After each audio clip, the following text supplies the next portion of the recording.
81페이지 제가 읽겠습니다. 예수님이 30세쯤 되셔서 공생애를 시작하시기 전 성령에 이끌려 광야에서 마귀에게 시험을 받으십니다. 40일 동안 아무것도 먹지 않으시며 시험을 받으셨는데 돌로 떡이 되게 하라, 내게 절하라, 높은 데서 뛰어내리라는 것으로 인간으로서는 감당하기 어려운 시험이었습니다.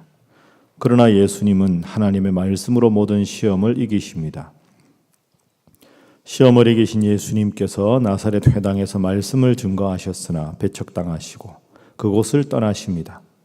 이후 갈릴리 가버나움에 오셔서 귀신 들린 자와 베드로의 장모와 온갖 병자들을 고치시고 갈릴리 여러 회당에서 전도하시면서 하나님 나라의 복음을 증거하셨습니다. 그래서 오늘 이 마가복음 4장부터는 이제 예수님의 사역이 본격적으로 시작이 됩니다. 예수님께서 세 가지 시험을 받으신 것이 1절부터 13절까지 나오고, 그리고 14절 이하에는 나사렛에서 가르치신 것, 그리고 백성들이 배척한 것, 31절 이하에는 병든 자들을 고치신 것, 그리고 42절부터 끝까지는 복음을 전하신 것, 이렇게 예수님의 사역을 소개합니다. 자, 먼저 우리 오늘 1절, 2절 말씀 첫 번째 교훈을 위해서 우리 한번 읽어보겠습니다. 시작. 예수께서 성령의 충만함을 입어 요단강에서 돌아오사 광야에서 40일 동안 성령에게 이끌리시며 마귀에게 시험을 받으시더라. 이 모든 날에 아무것도 잡수시지 아니하시니 날수가 다함에 줄이신지라.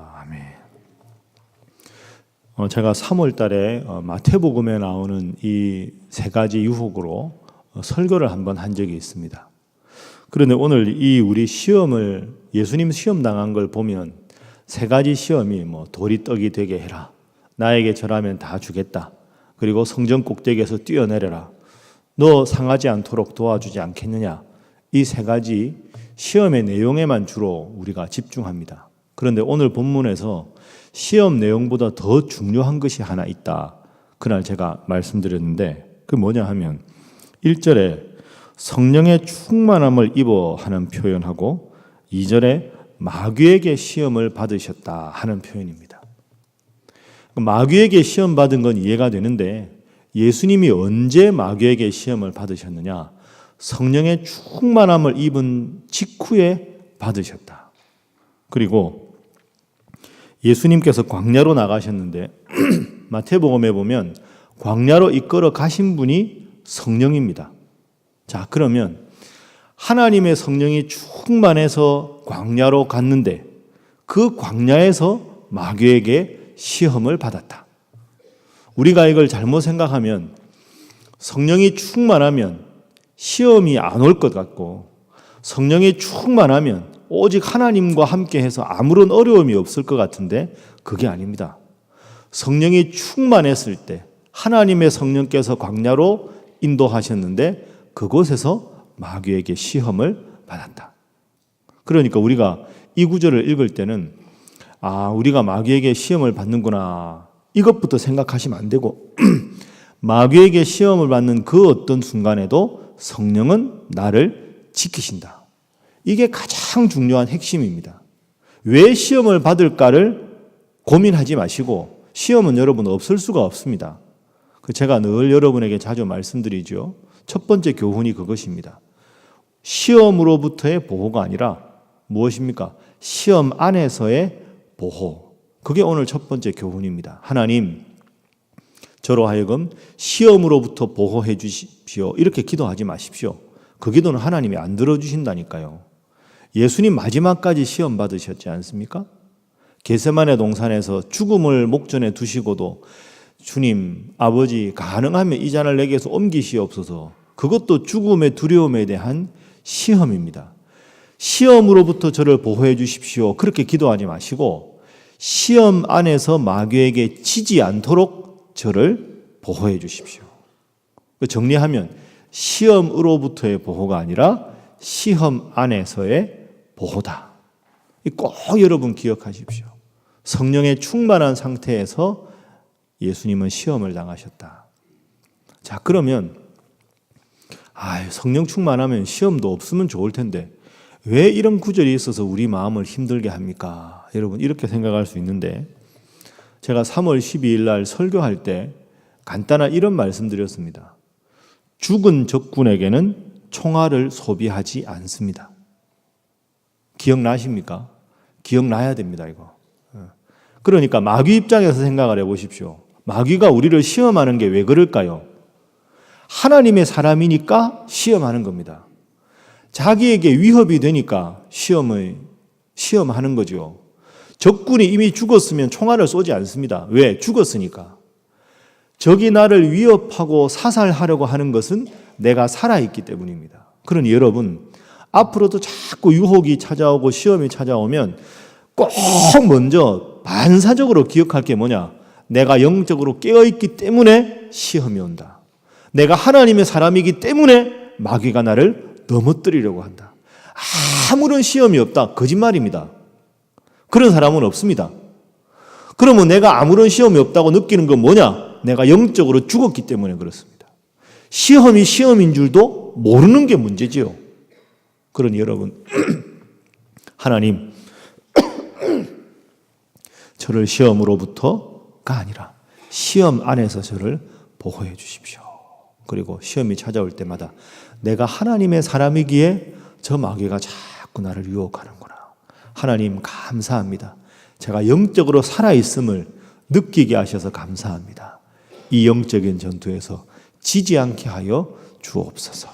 그렇게 여러분 늘 깨어 기도하시고 다짐하셔서 천국에서 우리 주님과 함께 영원히 함께하는 그날까지 모든 시험에서 승리하시는 여러분 되시기를 주님 이름으로 축복합니다. 자, 두 번째는 유혹의 세 가지 주제를 한번 생각을 해보겠습니다. 첫 번째 유혹은 3절입니다. 3절. 자, 우리 3절 함께 읽어봅니다. 시작. 마귀가 이르되 내가 만일 하나님의 아들이여든 이 돌들에게 명하여 떡이 되게 하라. 아멘. 예수님이 40일 동안 굶주렸습니다. 돌이 떡이 되게 하는 것 얼마나 예수님 그렇게 하고 싶겠습니까? 마귀는 제일 약한 부분을 공격합니다. 두 번째는 6절입니다. 자, 5절에 보면 순식간에 천하 만국을 보이고 나에게 절하라. 나에게 절하라. 장밋빛 성공 신화지요. 세 번째는 그 밑에 부분입니다. 9절에 내가 만일 하나님의 아들이거든 뛰어내리라. 그 사자들을 명하여 너를 지키게 하리라. 이것은 명예욕에 대한 시험입니다. 예루살렘 성전 그 높은 데서 뛰어내리면 모든 사람들이 보고 다 박수치면서 기적이 일어났다고 하겠죠. 예수님이 지금 세 가지 유혹을 받으셨는데 첫 번째는 가장 배고픔의 유혹, 본능적인 유혹이고 두 번째는 나한테 절 한번 하면 다 주겠다. 장밋빛 성공 신화고 세 번째는 성전 꼭대기에서 뛰어내려도 천사들이 너를 다치지 않게 하겠다. 그 모든 사람들이 너를 존중할 테다. 이 명예욕입니다. 마귀가 우리를 공격하는 것은 우리가 제일 넘어지기 쉬운 그런 부분입니다. 그래서 두 번째로 여러분 기도하실 때는 하나님 영적인 기초 체력을 튼튼하게 하여 주옵소서. 이렇게 기도해야 합니다. 기초 체력이 튼튼하면 피곤하고 힘들어도 우리가 병에 걸리지 않습니다. 평상시에 숙면을 취하고 운동 충분하게 하고 마음이 기쁘지 않으면 똑같은 상황에서도 병에 걸리는 거죠. 예수님이 이 세 가지 유혹을 어떻게 극복할 수 있었을까요? 새벽 미명에 나가 기도하시고 늘 하나님 중심의 삶을 살았기 때문에 사람으로서 감당할 수 없는 이 유혹을 다 이기신 겁니다. 똑같습니다. 우리도 늘 영적인 기초 체력이 튼튼해야 우리의 약점을 집요하게 마귀가 공격해도 이길 수가 있는 것이죠. 영적인 기초 체력을 튼튼하게 한다 하는 말이 다른 말로 하면 성령의 충만입니다. 날마다 지금처럼 기도로 하루를 시작하시고 말씀으로 붙잡고 늘 하루하루 살아가셔서 그 어떤 마귀의 유혹과 시험에도 승리하시는 여러분 되시기를 주님 이름으로 축복합니다. 세 번째 기도 제목은 주님을 본받는 교회 되게 하소서 하는 기도입니다. 주님을 본받는 교회. 자, 오늘 본문 말씀을 자세히 보시면 이제 유혹 이후에 14절 말씀 보십시오. 14절 말씀에 보면 15절 보면 회당에서 가르치셨다 이런 표현이 나옵니다. 가르치셨다. 그리고 31절 이하에 보면 사람들을 고치셨습니다. 그게 41절까지 나오죠. 38절에도 보면 시몬의 장모를 고치시고, 자 42절부터는 복음을 전파하신 것이 나옵니다. 예수님의 3대 사역이 이것입니다. 한번 따라하시죠. 가르치시고, 치유하시고, 전파하시고. 이 세 가지가 예수님이 하신 모든 사역을 핵심적으로 요약한 겁니다. 그러니까 하나님 말씀을 가르치시고, 영육간의 병든 자들을 치유하시고, 그 다음에 복음을 전파하시고, 가르치시고, 치유하시고, 전파하시고. 그래서 여러분, 제가 오늘 설교 첫 번째 뭐라고 말씀드렸습니까?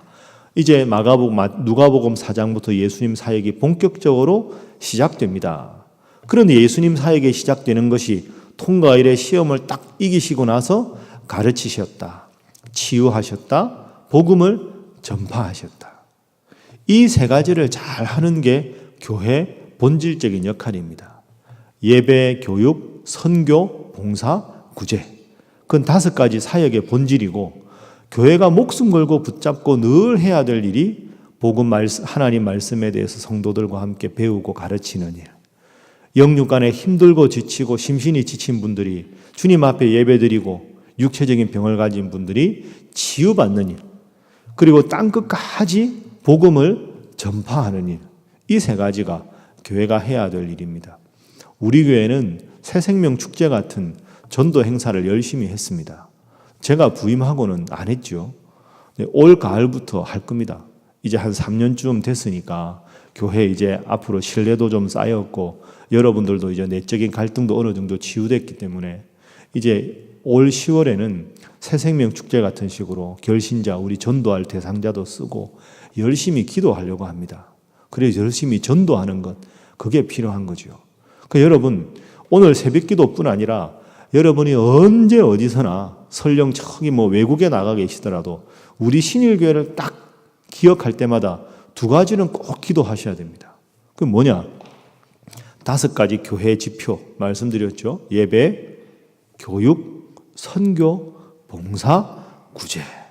요 5가지에 정말 잘하는 교회 되게 해주십시오. 이렇게 기도하시고, 또 한 가지는 하나님, 우리 예수님 보여셨던 그 모습처럼 말씀을 잘 가르치고 영육간에 치유하는 일과 복음을 전파하는 일에 힘쓰는 교회가 되게 하여 주옵소서. 그래서 여러분, 교회가 이 2가지만 딱 생각하고 열심히 하면 교회 내 혹시 시험거리가 생겨도 하나님께서 다 막아주실 줄로 믿습니다. 설령 교회 크고 작은 다툼이 있고 갈등이 있어도 하나님께서 친히 해결해 주실 줄로 믿습니다. 교회 성장을 목표로 삼고 인위적으로 막 프로그램 하지 않아도 이런 교회 본질에 충실하면 하나님께서 우리 교회를 부흥시켜 주실 줄로 믿습니다. 그래서 교회를 위해서 이렇게 열심히 기도하셔서 여러분들도 말씀 배우는 일에 힘쓰시고 여러분의 영육간의 모든 문제가 말씀으로 치유되고 복음 전파하는 일에 힘쓰시는 여러분 한 분 한 분 되시기를 주님 이름으로 축복합니다. 함께 기도하겠습니다. 하나님, 시험 안에서 저희를 보호하여 주옵소서. 영적인 기초 체력을 튼튼히 다지며 성령의 충만으로 유혹을 이기게 하시고, 하나님, 우리 신일교회가 본질에 충실한 교회, 주님 기뻐하시는 교회 되게 하여 주옵소서. 또한 하나님, 이 땅 대한민국을 지키시고 새롭게 선출된 대통령과 더불어 이 땅에 하나님의 공의와 정의가 실현되며 온 백성의 마음이 하나가 되어 이런 국내외적인 어려운 위기를 주님 주신 지혜로 극복하는 우리의 사랑하는 조국 대한민국 되게 하여 주옵소서. 다 함께 주님 앞에 기도합니다. 주여 믿습니다. 주여.